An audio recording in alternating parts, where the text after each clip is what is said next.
నమస్తే. Cine industry అనగానే మనకు గుర్తొచ్చేది హీరోలు, హీరోయిన్లు, డైరెక్టర్లు, ప్రొడ్యూసర్లు. కాకపోతే కొంత వరకు మాత్రం కొంతమంది హీరోలు ఆ యొక్క సినీ ఇండస్ట్రీని కైవసం చేసుకోవడం కావచ్చు, లేదా మనకి ప్రొడ్యూసర్లు ఉంటారు, వాళ్ళు కైవసం చేసుకోవడం మనం చూస్తూ వస్తుంటాం.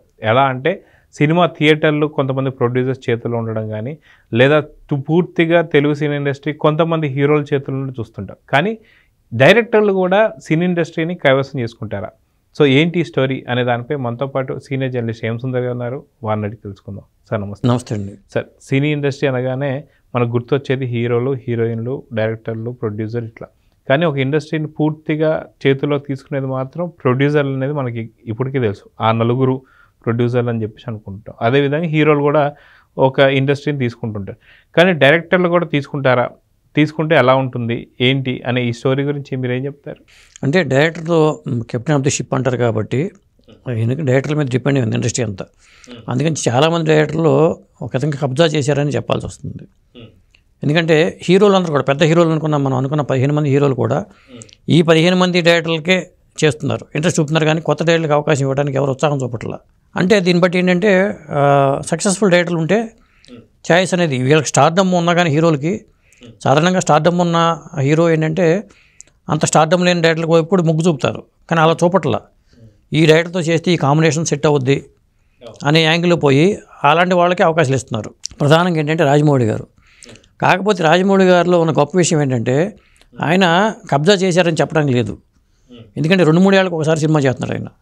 కాబట్టి ఆయన ఎవరికి పోటీ కాదు, మరి ఆయనకి ఎవరు పోటీ కాదు. ఎందుకంటే ఆయన 3 ఏళ్ళు వదిలిపెట్టినప్పుడు మిగతా డైరెక్టర్లకు ఛాన్సులు వచ్చినట్టే కదా. కాబట్టి రాజమౌళి గారిని మనం ఈ కబ్జా నుంచి మినహాయించవచ్చు. ఎందుకంటే ఆయన చేసేదే తక్కువ, వర్ష సక్సెస్ సినిమాలు చేస్తున్నారు కాబట్టి ఆయన కబ్జా అనకూడదు వాళ్ళని. అంటే ఇక్కడ ఏంటంటే సక్సెస్ అని మాట్లాడేది, సినిమా హిట్ వస్తే మాట్లాడుతుంది. అలాగే సుకుమార్ గారు కూడా, మరి సుకుమార్ గారు కూడా అంతే. దాదాపు 1 year 2 years పడుతుంది ఇప్పుడు సినిమాలు. గతంలో కాస్త ఫాస్ట్గా చేసిన ఇప్పుడు ప్యాన్ ఇండియా వెళ్ళిపోయారు. కాబట్టి వాళ్ళు కూడా ఇప్పుడు మనం అనుకున్న వాళ్ళు కబ్జా చేశారు అనకూడదు. కానీ బిజీగా ఉన్న డైరెక్టర్లు ఎవరైతే ఉన్నారనుకుంటే అటు రాజమౌళి గారు, ఇటు సుకుమార్ గారు, తాజాగా 3వ ప్లేస్లో దాదాపు అనిల్ రావిపూడి గారు. ఎందుకంటే చిన్న సినిమాతో పెద్ద హిట్లు కొట్టారు కాబట్టి ఆయన కూడా మరి 8 సినిమాలతోనే లైమ్ లైట్లోకి వచ్చేసాడు. ఆయన మోస్ట్ వాంటెడ్ డైరెక్టర్ జాబితాలోకి వెళ్ళిపోయాడు. తర్వాత చూసుకుంటే ప్రశాంత్ నీల్ తర్వాత ఇక బాబీ, మల్లేని గోపిచంద్. ఎందుకంటే ఇటు బాలయ్య బాబు సినిమాలు చేసినా, చిరంజీవి గారి సినిమాలు చేసినా బాబీ, మల్లేని గోపిచంద్ ఉన్నారు. సందీప్ రెడ్డి వంగ యానిమల్ తర్వాత మరి ఇప్పుడు లైన్లో ఉన్నాయి. అలాగే ప్రశాంత్ వర్మ ఒకటి, ప్రశాంత్ నీల్ ఒకటి, సలా 2 ఒకటి, అలాగే నాగశ్విన్ ఒకటి. నాగశ్విన్ కూడా ఈ దీంట్లో బిజీగా ఉన్న డైరెక్టర్గా చెప్పాల్సి వస్తుంది. తర్వాత హను రాఘవపూడి. అంటే దాదాపు 15 మంది డైరెక్టర్లు ఉంటారండి. ఈ 15 మంది కూడా బాగా బిజీగా ఉన్న డైరెక్టర్లు చెప్పాలి. గతంలో బాగా బిజీగా ఉండి వెనకబడిన డైరెక్టర్లు కూడా ఉన్నారు. వాళ్ళు ఎవరంటే త్రివిక్రమ్ శ్రీనివాసు, కొరటాల శివ. వీళ్ళిద్దరు కూడా మళ్ళీ లైమ్ లైట్లో రావడం ప్రయత్నం చేస్తున్నారు. శ్రీను వైట్లో కూడా దాంట్లోకి వస్తారు. ఇట్లాంటి వాళ్ళ అవకాశాల కోసం. ఎందుకంటే ఒక ఫెయిల్యూర్ వస్తేనేమో మన మొహం చూడరు. ఇండస్ట్రీ అదే. ఇండస్ట్రీలో ఏంటంటే సక్సెస్ వైపు చూస్తారు. అంత హీరోతో ఎంత సాన్నిహిత్యం ఉన్నా కానీ వాళ్ళు ఆ విషయం రాజీ పడరు. ఇంకా చెప్పాలంటే మన డైరెక్టర్, మన హీరోలు ఏంటంటే ఇంకా కొత్త డైరెక్టర్లకు అవకాశం ఇవ్వడానికి వెనక ముందు ఆడతారు. కానీ రజనీకాంత్ మళ్ళీ కొత్త డైరెక్టర్ని కోరుకుంటాడు, మార్చుకుంటాడు ఆయన. ఇప్పుడు చిరంజీవి గారు లాంటి వాడు మొహమాటంతో మనం బాబీతో సినిమా చేసాం, బాబీకి మళ్ళీ అవకాశం ఇద్దాం, బాబీ ఒక హిట్ ఇచ్చాడు, ఇలా చూస్తారు. మల్లేని గోపిచంద్తో మనం సినిమా చేసాం, వీరసింహారెడ్డి హిట్ వచ్చింది అని బాలయ్య బాబు, మల్లేనికి ఒక అవకాశం ఇద్దాం అని ఇలా చూస్తూ ఉంటారు. ఎందుకంటే కొంత మొహమాటం కూడా అనుకోవచ్చు, వాళ్ళతో ఉన్న బాండింగ్ కూడా అనుకోవచ్చు. అలా జరుగుతుంది. దాదాపు 15 మంది డైరెక్టర్లు అయితే ఎప్పుడు ఖాళీ లేకుండా సినిమాలు అయితే కంటిన్యూ పెట్టుకుంటారండి. ఇంకోటి కాల్ షీట్లు కూడా కావాలి కదా. ఉన్నది హీరోలు ఏమో 15 మందే ఉన్నారు.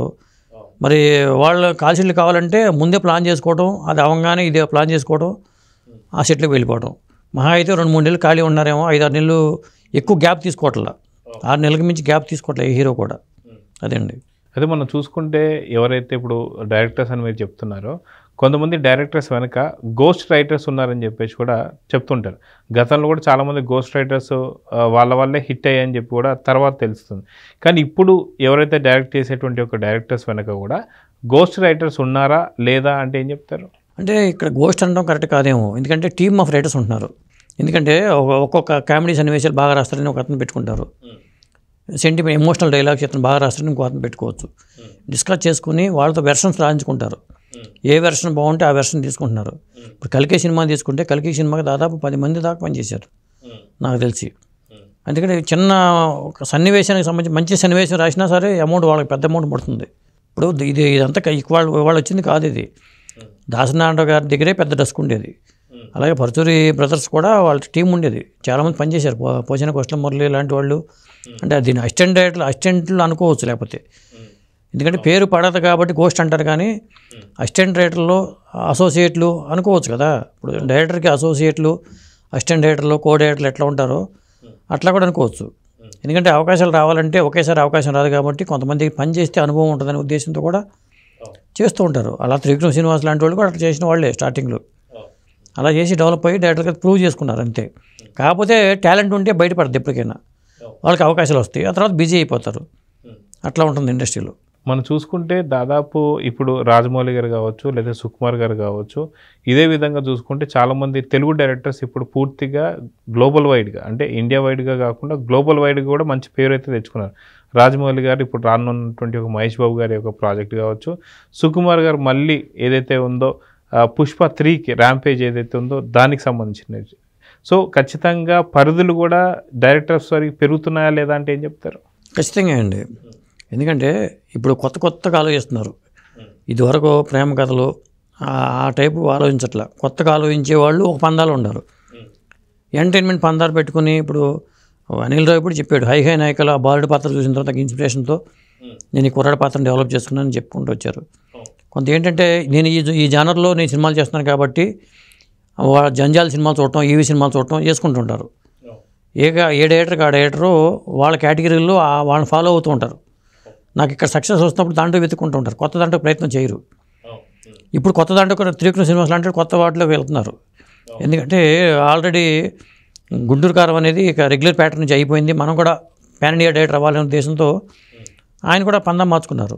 అలాగే కొట్టాల శివ గారు దేవరా ఇచ్చినా కానీ మళ్ళీ దేవరా 2కి రెడీ చేసుకుంటున్నారు. అట్లా అంటే డైరెక్టర్లు కూడా మరియు సీక్వెల్స్ కొంత కాపాడుతుంది వీళ్ళని. ఒక్కొక్కసారి సీక్వెల్ హిట్ కాకపోయినా ముందు మళ్ళీ అవకాశం ఇద్దాం, ఈ కథ అసంపూర్ణంగా ఉంది కదా, దీన్ని కంప్లీట్ చేసి వాళ్ళకి జనాలకి ఇవ్వాలి కదా అనే ఉద్దేశంతో కూడా చేస్తున్నారు.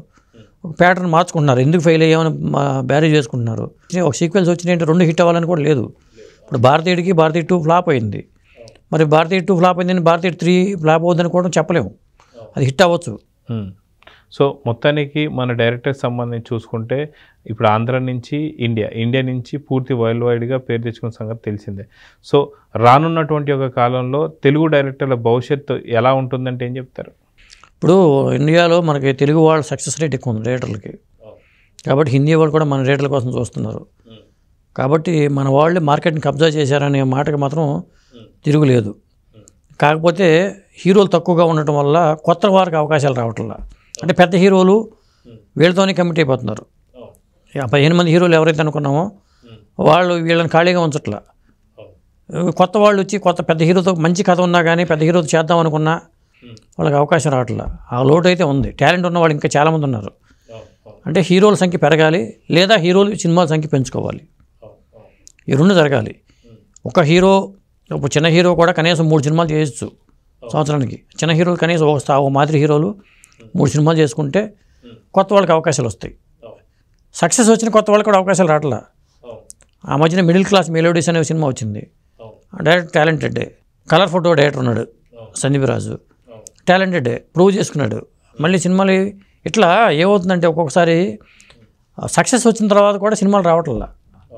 స్వాతి ముత్యం సినిమా వచ్చింది, మంచి డైరెక్టరు, లక్ష్మణ్ ఏదో ఉంది పేరు, రావట్లా. అది ఇక్కడ ఏమవుతుందంటే ఒక్కొక్కసారి ఏ కారణం వల్ల తెలియదు కానీ మంచి సక్సెస్ ఇచ్చినా, మంచి వసూలు తెచ్చినా కానీ నమ్మి మళ్ళీ ఇంకో ప్రాజెక్ట్ అతనికి ఇచ్చే విషయంలో కూడా లేట్ చేస్తున్నారు నిర్మాతలు. అదే అండి. సో చూద్దాం సార్, ఖచ్చితంగా ప్రతి ఒక్క తెలుగు డైరెక్టర్ కూడా మంచి పొజిషన్స్ రావాలని చెప్పి మంచి హిట్లు పొందాలని చెప్పి కోరుకుందాం. నమస్తే. నమస్తే అండి.